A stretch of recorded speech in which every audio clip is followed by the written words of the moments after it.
Kurti është as bojler as filter. Në që Kurti bën populizëm sa herë që flet, ta ketë sa më afër për t'ia ngulur një thik pas shpine. Vetë Kurti e ka thënë që mos më besoni, se ka thënë kur kam qenë në opozitë, kam thonë diçka tjetër, kur jam bë kryeministër, jam të thonë diçka tjetër, kur dal në fushat flas diçka tjetër. Do të thotë, nëse po më pyetni ai besoni Kurtit sa bëhet presidenti, unë nuk mund t'i besoj për asnjë gjë.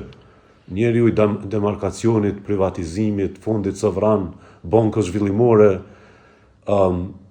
njeriu i insistimit për gjetjen e njerëzve të zhdukur gjatë luftës me forcë nga Serbia. Gjitha këto janë kauza dhe premtime të dështuara, dhe një gjë është e vetme që Kurti bën populizëm sa herë që flet në media. Tani du ta kuptojmë drejt që unë nuk besoj fare në as intencën e as qëllimin e mirë të Kurtit për t'i bërë institucionet.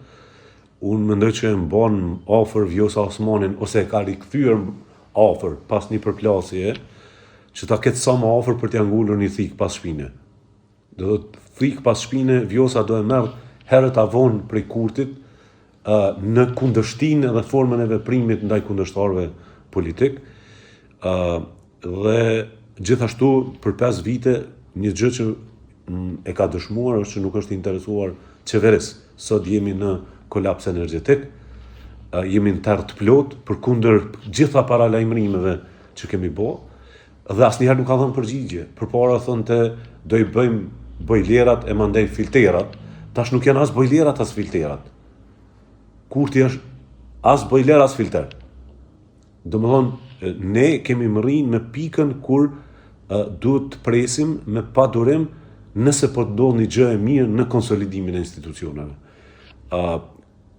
Dje reagimi i lëvizjes vendosje ndaj vendimit gjykatës kushtetuese ishte një indikacion i radhës që nuk do ta respektojnë dhe do të vazhdojnë me kryenetësi tentimin për ta konsoliduar Kuvendin e Republikës duke bërë populizëm, duke u ngritur kundër listës srpska dhe nën-kryetarit të listës srpska në Kuvend.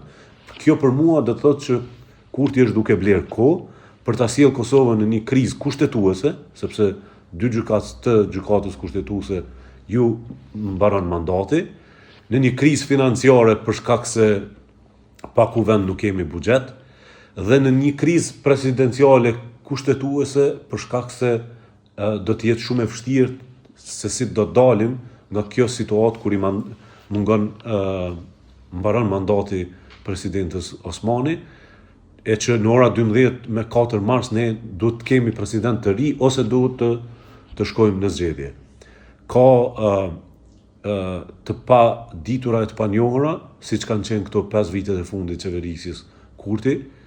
Kjo është arsyeja pse njerëzit janë, si themi, në një amulli të plot, sepse s'ka transparencë fare, as nuk ka debat politik, dhe nuk e besoj që Kurti mund të zgjedhë një president, kushdo që jetë ai ose ajo, pa një marrëveshje politike me partitë opozitare për 81 deputet siç kërkohen, dhe tentimi për ta bërë një gjë të tillë pa marrëveshje politike ka 2 skenare, një shkuarja në zgjedhje ose 2 thyrja ndonjë nga partive politike opozitare që do ishte fundi pluralizmit politik, sepse pranohet rregulli i imponimit pa marrëveshje politike dhe pa dialog politik. Dhe kjo është vdekja e demokracisë.